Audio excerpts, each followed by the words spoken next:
कि ये मेरा घर नहीं है, ये मेरा रैन बसेरा है, मेरे पूर्वज भी रहते थे और आने वाला भी हमारा वंशावली इसमें रहेगा। ये समझ में आ जाए तो फिर इंसान शांति से सोच सकता है। जन्नत की पुकार में आपका स्वागत है।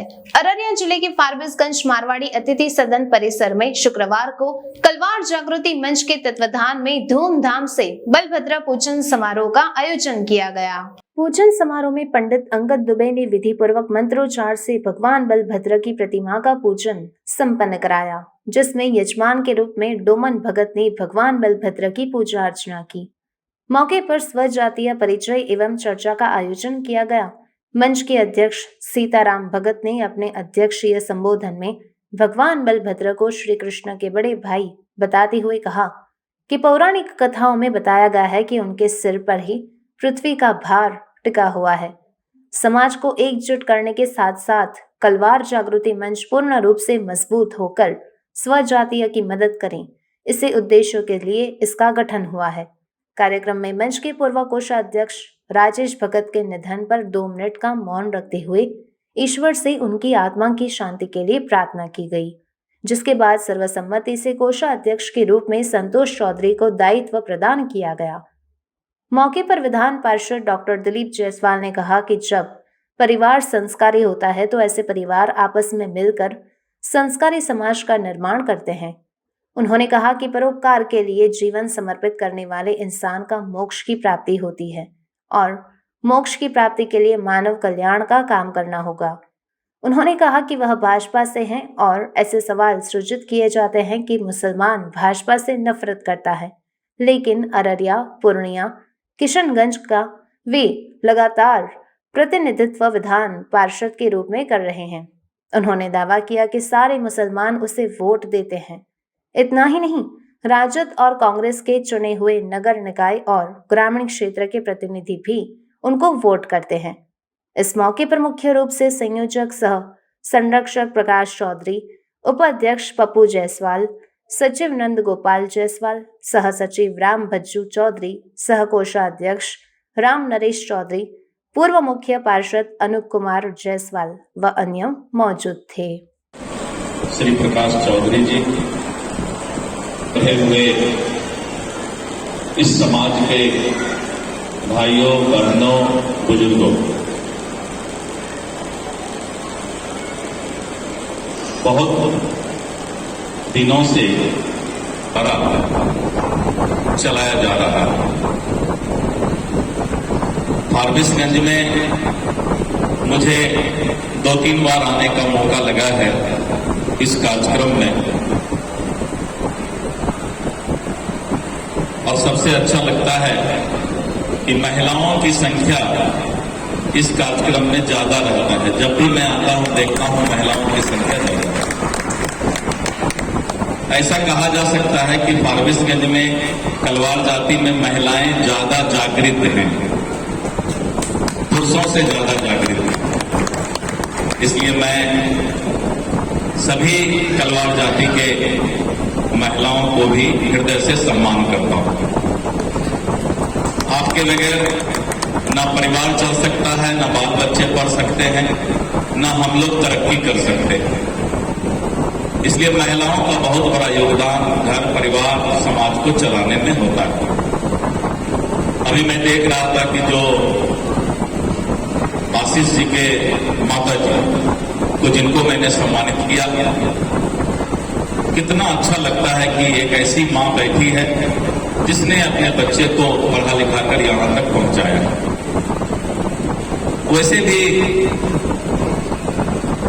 इंसान का जन्म समाज में परोपकार के लिए हुआ, नेक काम करने के लिए हुआ है, अच्छा काम करने के लिए हुआ।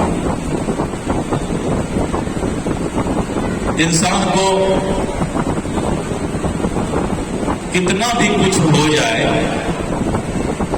लेकिन जब आप परोपकार का काम करते हैं, भला का काम करते हैं और हृदय से, दिल से अगर कोई आपको आशीर्वाद देता है तो जीवन का सबसे सुखद क्षण, अच्छा क्षण वही होता है।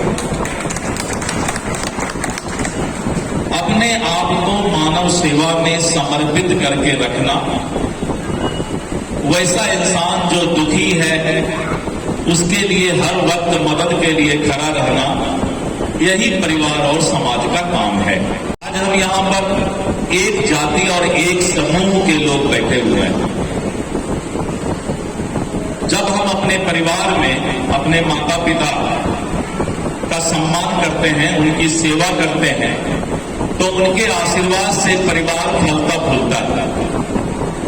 और जब कोई परिवार संस्कारी होता है तो उस परिवार को मिला करके एक समाज भी संस्कारी समाज बनता है। इसलिए इंसान के अंदर कैसा संस्कार है, कैसा उसका विचार है, ये बहुत ही ज्यादा महत्वपूर्ण है।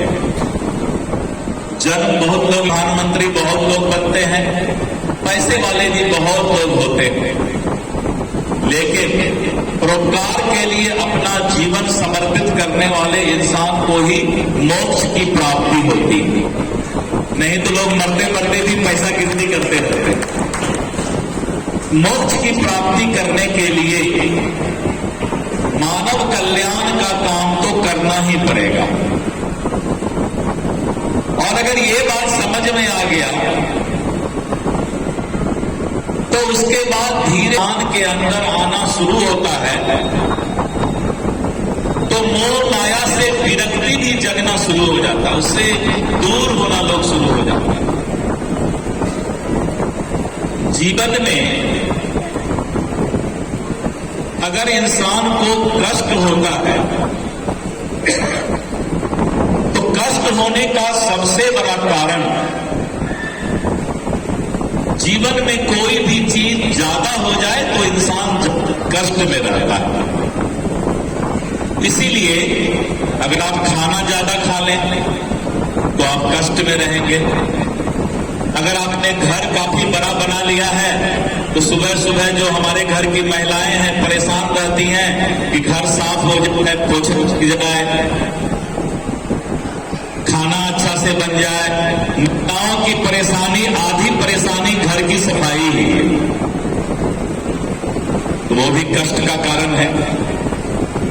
कोई भी चीज इंसान को कुछ भी ज्यादा हो जाए तो वो आपके कष्ट का कारण बनता है। इसलिए मेरा आपसे अनुरोध होगा कि 84 लाख योनि में के बाद मनुष्य का जन्म, इंसान का जन्म होता है, इसका सदुपयोग कीजिए। मैं जब किशनगंज पहली बार गया था 32 साल पहले, तो मुझे लगा कहां हम आ गए, कैसे जगह में आ गए। लेकिन हमने सोचा कि नहीं, किशनगंज में ही अपने आप को स्थापित करके देखते हैं। और वहां पर मेडिकल कॉलेज बनाया पहले, तो बहुत सारे कॉलेज, फार्मेसी, नर्सिंग, और तो यूनिवर्सिटी बन गया, वहां पर विश्वविद्यालय बना दिया। इंसान चाहे तो कुछ भी कर सकता है। इंसान के बस में सब कुछ है अगर उसकी इच्छा शक्ति, विल पावर मजबूत है। तो आपकी इच्छा शक्ति मजबूत होना चाहिए तो आप अच्छा कर सकते हैं। और कलवार समाज में मुझे पूरा विश्वास है कि ये समाज नेतृत्व करता है। जब भी ये आगे बढ़ता है तो फिर पीछे मुड़कर नहीं देखता है, बहुत आगे बढ़ता है। मैं तो कभी समझा भी नहीं कि कलवार और ब्याहुत कलवार अलग होता है। मेरी बहने ब्याहुत कलवार में शादी हुई है, मेरा शादी ब्याहुत कलवार में हुआ है। मैं जायसवाल, पता नहीं जायसवाल कलवार क्या टाइटल का मैं उतना मतलब नहीं समझता हूं। मैं तो ये समझता हूं कि कलवार हूं, इससे ज्यादा मैं नहीं जानता। सरकार को हम लोग ज्यादा जानते हैं क्योंकि जात की राजनीति करते हैं। लेकिन हाँ, एक बात तो है कि अपने घर में अगर सम्मान है तभी आपको समाज सम्मान देगा। इसलिए कहीं भी जाते हैं तो उसका उतना महत्व नहीं होता है जितना आपके बीच आकर मुझे खुशी होती है। लगता है कि नहीं, अपने परिवार के बीच हम आए हुए हैं। इसलिए मेरा आप लोगों से यही अनुरोध है, आपस में मिलजुल कर रहे, एक दूसरे के सुख दुख में काम आए और हर वक्त परोपकार के लिए, मानव कल्याण के लिए काम करें। जैसा कि प्रकाश बाबू बता रहे थे कि कलवार जागृति मंच के द्वारा